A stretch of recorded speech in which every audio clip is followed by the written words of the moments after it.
Hello, everyone, and welcome to our webinar on how to secure a seat for your CX program at the board table. It's a very long name, but it's a very good topic today. I'm Ansi Rona Bayıldran. I'm the country director at Artiwise UK, and it's fantastic to have you all here. Today's topic is essential for anyone in customer experience trying to elevate their customer experience initiatives to the strategic level. And as many of us know, customer experience has become a central focus for businesses, especially for this volatile business environment. But translating that focus into strategic influence at the board level is not a small task, and it's not always easy to translate customer experience initiatives into something that speaks direct to the board members.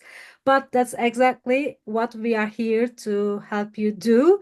By the end of this session, we hope to provide you with actionable insights that will help you elevate your customer experience program and your responsibilities and activities to a more strategic level to make the board members understand your value and also customer experience initiatives better. So before we dive in, let me introduce Ragna today, and I will be sharing our slide for, yeah. Yes. So, Ragna is a seasoned and passionate customer experience leader with extensive experience in both corporate and startup environments.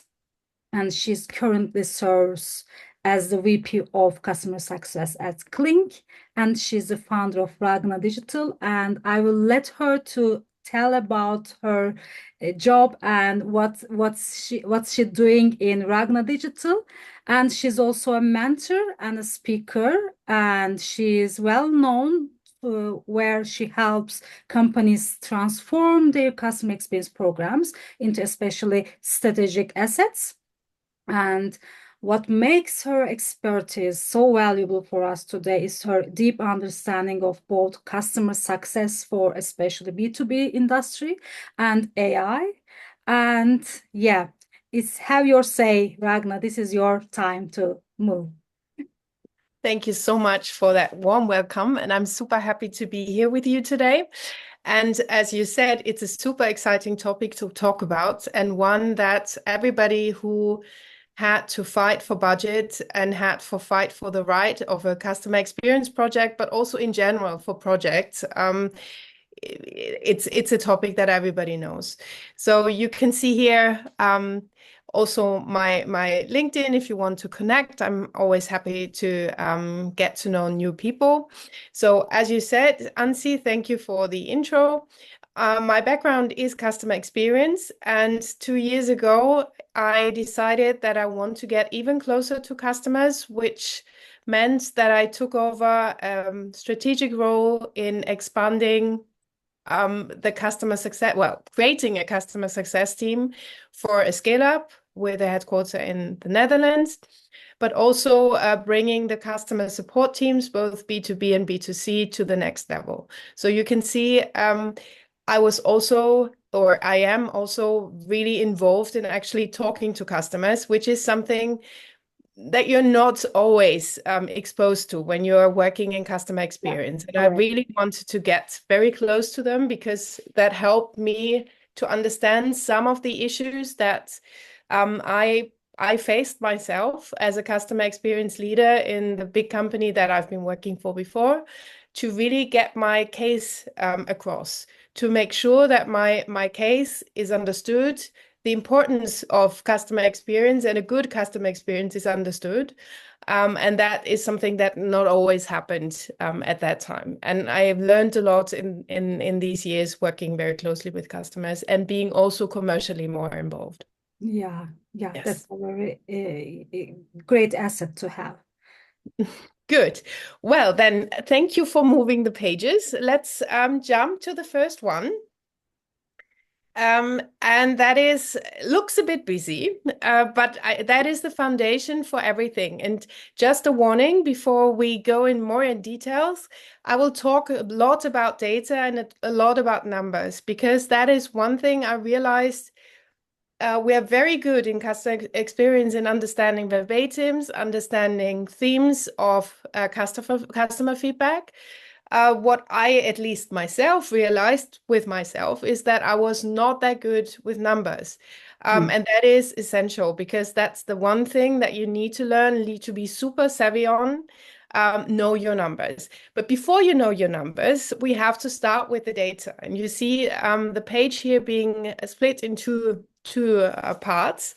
The upper one shows potentially the situation in lots of companies when it comes to accuracy of the data. mm, So potentially you have a lot of data, but the question is, are they correct? Are they actually cleaned up?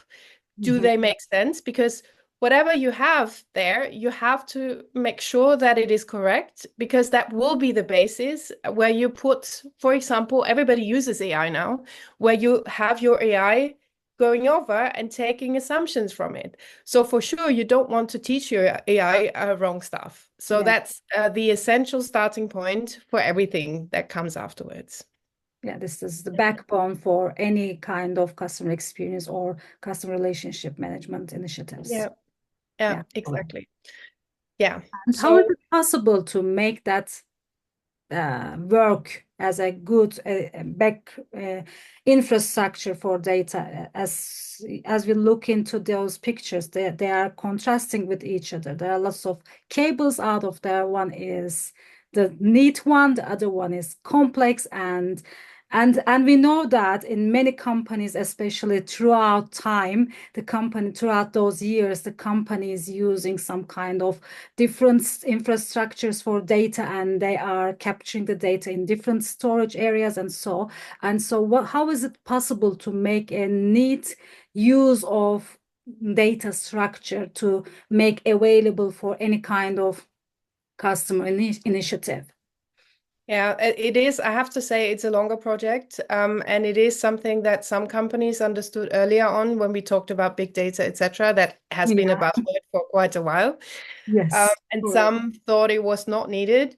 It definitely is needed now. So it is, if it has not been done today, that's my first advice. Make sure that someone in your company focuses on such a data cleaning project and data consolidation project, because very likely you have a number of data sources. Very likely you have correct data in there, but also unstructured, potentially wrong or outdated data in there, because data always have to be maintained. And ideally, they are maintained by those people that own these data elements. So, for example, if we talk about a customer, a CRM system, Mhm. normally those people working directly with the customers know exactly who the contact people are, what the email addresses are, etc. And they need to own the updating of these data. And the same is true for any other data elements that you have. Some need more human involvement, some can be more automated and cleaned up. But the essence is that you really have to have a consolidation of your data before you start basing anything on these data. Otherwise, you see wrong assumptions. Yeah, correct. So, and I'm following for the next slide. Yes. Yes. So, do you want to present it? Yes. No, please, you may tell Yeah. what's going on when you, okay, you have already consolidated your data and you are Yeah. capturing some kind of customer verbatims and feedbacks or any kind of customer data throughout your touch points. And what's going on there? How can we elevate these uh, efforts into some kind of customer strategy? Yeah. So, as you said, you need a place where you have the customer verbatims, and you have to have the customer feedback, ideally of all those touch points that you have identified as necessary. This is one place. And then you somehow need to marry these customer-facing data with the backend data that you have in order to really make sense out of it, because you have to give them relevancy in comparison to the customer feedback that you have.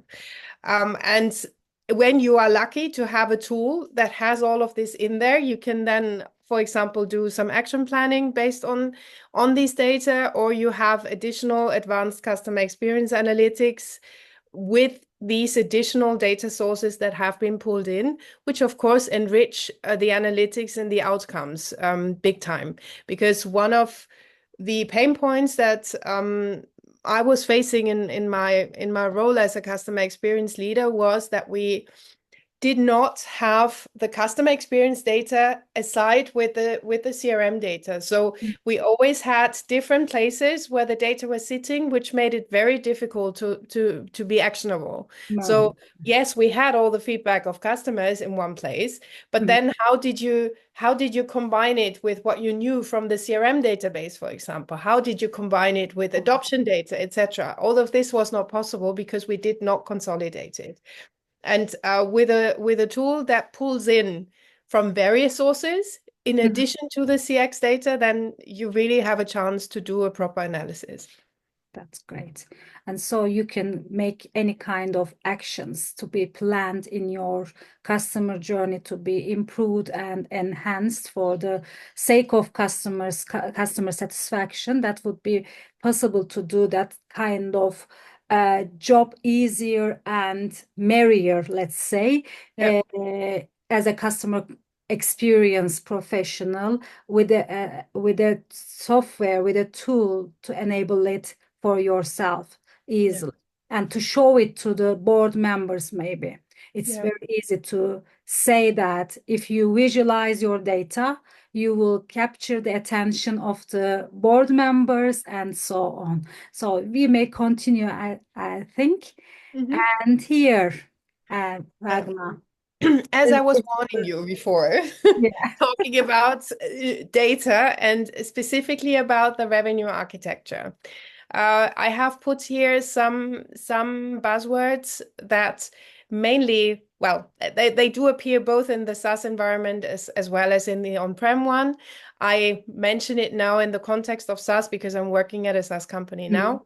So the most important one is the cost of acquisition, and that is specifically in the SaaS environment a key one because as you know, this is a subscription-based model. So it is quite easy for customers, once their contract has ended, to churn at any time, which is not what you want because there is more money that has been spent basically to acquire the customer than afterwards to earn something from the customer. So it is an essential cost that you need to know. What is the cost of acquisition for each customer? Compare in relation to that, there are also three different revenue streams, if you want. One is acquisition, so any new customer that is signed in, that's acquisition revenue. Then you have expansion revenue, which means that you have the customer using more of your products once they have bought. So initially they have bought one product, and with the expansion, they can, for example, buy additional two products. That would be an expansion revenue. And the third one is the retention revenue. So specifically, when you have to renew a contract, um, are you able to retain that customer, or mm, do they churn eventually? Because that's the flip side of retention is churn. And can you expand basically on the contract terms? Why am I talking about this so much? Because at the end of the day, a project is relevant when it can show contribution to the revenue. So that needs to be your goal because then you get everybody being attentive and hearing what you say. So you have to link what you learn from the customer experience analysis with additional data like retention data or churn data, like adoption data, etc. Yeah. Once you're able to merge this together and build a case, then you suddenly get the attention of the board. Only then. It's not enough to show themes of customer feedback, Is unfortunately. it possible to predict revenue or retention rate or churn rate throughout customer feedback and I don't know how can I say it, but uh, this is definitely there's a word of mouth effect. There's a social proof effect for any kind of business right now. And in terms of retention, if the customer is complaining or if the customer is unsatisfied or on something else, so that could be a complaint or that could be a bad review, let's say. Or Yes, vice yes. versa, it can be a good review as well. So can we predict that kind of that kind of revenue or growth throughout those customer feedback? Yes, you definitely can, but it is really a matter of how much data you have as a basis. And Hmm. it is something that you will need to develop over time. So it is Yeah. not something that immediately will happen, but these algorithms that show the likelihood to churn or the Hmm. likelihood for retention, Yeah. they need to be built on the data in-house. Uh-huh. These systems will learn over time and will see the signs and signals for churn or for retention and will make a model out of this. So it is really a matter of business analytics or the proper AI that is able to analyze these signals. But again, basis is that you have all the data in one place. Yeah, we are talking about predicting, but still we are in an age of not prediction but prescription. We Yeah. want everything is ready for us, and that kind of effort can be done maybe by outside platforms as well if they are very good integrated into your platforms as well. The all customer experience data, CRM data, all in one, so you can capture that kind of predictions and prescriptions based on those AI efforts. So Yes. yeah, that's great. And may I go Yes. on? Yeah, Go yeah. ahead, please. And once you have all these connections of data, so for example, knowing that if a customer has complained 2 times, the likelihood to churn is a certain percentage, for example. Yeah. Mhm. If you have all these linear combinations of instances, then you can work on understanding what the strategy is of the company. So you really need to understand what is my company actually trying to resolve. Do they want to retain more customers? Do they want to focus on acquisition? These are very different strategies that companies have. This is something you need to understand very much in detail, and then you need to find the niche to understand how you can make a case out of the revenue data that you see, the adoption data that you see, the customer feedback that you see on certain touch points, and make a logical argument out of it why certain touch points, certain journeys need to be improved. Because then you really have a stringent line of arguments in one place where you and also with a figure tag, a revenue tag that you can give to it. And then you will get the ears of your board. Yeah. So presenting those data, the customer journey data, or can be tricky, too much detail, or you can use the attention of the board, or too little and you miss the chance to make an impact. What's your advice for effectively presenting that CX data to the board to ensure it's both engaging and persuasive? I think in the preparation, you will need all the details. Mm, And the more you prepare, the more simple you get. And yeah, whoever has been working on a complex presentation knows that the more you work on it, yeah, you more start with a lot and a lot of content. And the more you work on it, the more you can condense it. And then you suddenly come to a place that is simple to understand, that has all the information that is needed, um, but in a very simple setup. So it's an evolution of the content that you want to present. And I'm not saying it's something that happens overnight. So it really takes quite an effort to build such a business case. But it is your chance to get the door open and to get budgets allocated to your customer experience project. Mhm. Yeah, true. So, Yes, and now the most important one, but I put it last because I think you have better chances to find allies and get people that buy in beyond the idea that customer experience is important um, by having all these data and by having all these logical bits and pieces that link together that show exactly where the pain points are, etc. So you need allies. And what do I mean with allies? Allies, and you can't have too many. That's also a learning. Sometimes when you have a very strong leader who is an ally, who is a big supporter, who then suddenly changes job or leaves the company, then you're left with nothing. So my strong advice is find as many allies as possible, hmm, find people um, on various layers of the organization. So of course you need to have leaders as allies, but you also need to have the bottom up approach. That means you really need on every stage of the organization, you need to have people being brought in, and also in different departments, etc.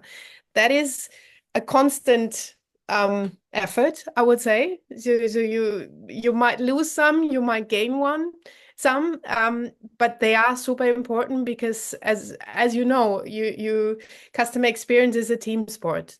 It's really something that you can't do alone. You have to walk in a group, and the more allies you have, the bigger your group is, the more success you will have with your program. and you need to have a common language with those stakeholders as well, and Yeah.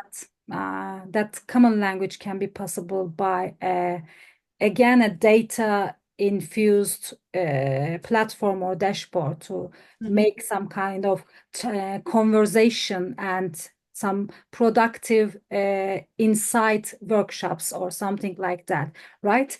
Because otherwise if you're going through only by your gut feelings or the data that you can incept from your channels, then it would be very limited and you cannot convince or persuade those stakeholders as well. And you need to make them come to your side and to Yeah. make a cooperation or a what was the name, coactive Yeah. approach in the building some kind of initiatives. Yes, I completely agree. And they need to see the benefit in it, of course, for themselves as well. So if Yeah. I my suggestion would be if you have an like you have this fantastic feature of showing the journey and Mhm. really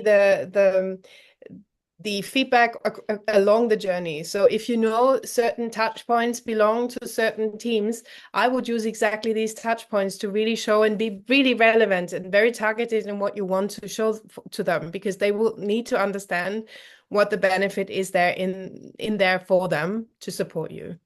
Yeah, correct. And Yeah. so this is our last slide as Yes.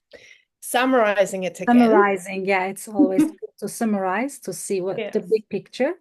Yes, exactly. So one thing to take with you, so we talk about data.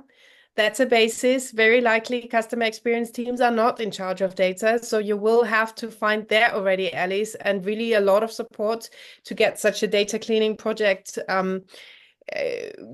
through. But I would say the times at the moment are good because everybody understands that AI can only work on proper data and can only give out quality when there is quality data that the AI bases their assumptions on. So data, first thing. Data first. Next, yes, data. Then next one, revenue. Understand exactly, be really in the trenches, understand your revenue data, your company's revenue data, and be very, very specific. Try not to stay on the surface, really try to understand these figures by heart because they will be your friends and your supporters to get your case across. May I ask you a question Yeah. here? We are talking about the revenue, but on the flip side, there is cost also. Yeah. How can you configure this cost approach into that kind of effort? because Yes, that's customer very good. experience means customer service Yeah. operations, and that means cost to the company Yeah. beforehand. Yes. Yes, that's a very good point. My experience normally is that it's easier to come up with a formula on how you would put the cost tag on Mhm, than understanding the impact, positive or negative, on the revenue. mhm, So, but you're right. I did not put this in there explicitly. Once you build your case, of course, you need to show both the cost as well as the upside that you can get to really have a proper argumentation. I mhm. agree. Yeah. Thank I you. agree. Then, with all this knowledge, now build a case that shows the impact on the company growth, show the relevancy of um, a good customer experience, of improved customer experience to the company growth. Mhm. Yes. And now with all of this, find your allies and be very targeted, be very specific so that you are relevant with your insights for those people that you want to have the support from. And then bring them all together and create a movement and really take them with you, following that idea of it takes a village to Flexibility. build a CX program, not to raise a child, but to At- build a Yeah, CX at program. least a very customer centricity Yeah, initiative or something like that. So, yeah, exactly. Yes. sorry, I need to make it. Okay. So I want to see if there is anyone. Let me stop the sharing, but yes, there are some here. And there is a question, Ragna. Uh, it's great to see you here. I have two questions for you. How can a CX professional effectively demonstrate the value of a CX project to the management board? Specifically, what is the best way to calculate return on investment when you are an external persona without direct access to the revenue data? Yeah, that's a tough one. With this, when you don't have access to all the data, so question, do you work with someone who might have access to the data? Of course, that might be under NDA. Mhm. Nevertheless, to get some ratios But there are that, still silos in the organization that can be yes, people that are uh, very responsible for their own data and everything else. So that yeah, can be a possible consequence. Yeah. yes. Well, when you don't have access to it, then you have to make up a case that sounds reasonable for you. I mean, you can't help it. If you don't have access to the data, then you have to put your argumentation yourself to it. You have to see what you get, and out of this, build a logical argumentation. Yeah. What about you can access the return revenue data so that can it be possible to calculate and measure the return investment of your customer experience initiative? As I said before, I think if you understand, it really depends a bit. So if you say, for example, the retention on a certain product is not good, but others are better. Mm-hmm. So then I would say, okay, understand the CX feedback of that product. Are there any flaws in the journey? Is there any problem with the product? Is there anything that I can find out of the customer feedback? And based on that, I would really argument to say, look, the retention of this customer set or this product type is lower than the others. Hence, we've seen that there is an issue, which means that has an impact. If you assume that the retention would be similar to the other products, this is the gap. And by There's an that, increment, there should be an incremental gap yes, between the, or among those products or models or whatever it is, or yeah, touch points as well. yeah. Yeah, okay, okay, that's good. So there is no cooking recipe for that. It really Yeah. is something that requires your insider knowledge of products, of potentially customer journeys for various customer types. So it does need your insider knowledge of this CX stuff, and that combined with logic that you see where there are anomalies on the revenue data. Okay, that's great. So the second question is, what is the most impressive return on investment pro result from a customer experience project that you have encountered before? Oh, that's a tough one. Um, Let me think for a moment. So I think the most impressive one was where we had a consolidation project across chatbots, and that's a couple of years ago, where we had in different departments different chatbots that could not talk to each other, Okay. which was trouble because you would have needed to pass on the message. There was no consolidated or unique knowledge base then. Well, the knowledge base was there. The trouble was that chatbot A was not able to talk to chatbot B because they were not from the Okay. same company. They were Okay. two Okay. different vendors. Both to And both. Okay. Okay. yes, exactly, bot to bots. And the point is, at that time we didn't have Gen AI. It was AI, but very, very rigid. Traditional. And you had different teams sitting behind the live chats of these bots, but you Mhm. needed to have the ability to pass on the information from bot A to bot B. And Hmm. what we did, which was a big, big effort in a big multinational company in a matrix organization, we could build a business case that showed that it made sense to get rid of one of those chatbots and Hmm. to have the other team adopting the same one so Same that we one. didn't have these flows of two bots not talking to each others or spending a lot of money and building a connection that never works anyway. So that was, I think, the biggest success. Success. And the metrics for the ROI were the cost and also I think the user satisfaction, something like that, right? Exactly, and dropped Perfect. the speed of finding a solution for the customer was Yeah, one. We yeah. could The really customer reduce. effort score, let's say. Yeah, Yeah, we can exactly. say that. Yeah, Yeah, that's impressive, exactly. really impressive. Yeah, Yeah, this is a very tough issue, but it also affects our topic, the ROI. yeah, If you want to access your board member or yeah. you want a seat on that table, you need to talk about the return on investment as well. Yes. Right. So there is another question here. I would like to ask, what are your thoughts on NPS and CSAT as measurement methods? And do you think survey-based customer experience measurement is still sufficient in today's landscape? It's a classical question. And I would like to unfortunately, I can't show that picture, but it is, for me, it was one of the best pictures that I've ever seen on how to link the different KPIs. So NPS is up. When you imagine a pyramid, you have Mhm. NPS up there, which is a Yeah. loyalty metrics. But you need to start much earlier. You have the customer effort score, as you said. Then the very simple question: did you achieve what you were looking for? That's the starting point. Yeah. So depending on what you want to get as feedback, I think you cannot have a one size fits all for everything. So Mhm. using NPS as a standard metrics when it's not about loyalty for me doesn't make sense.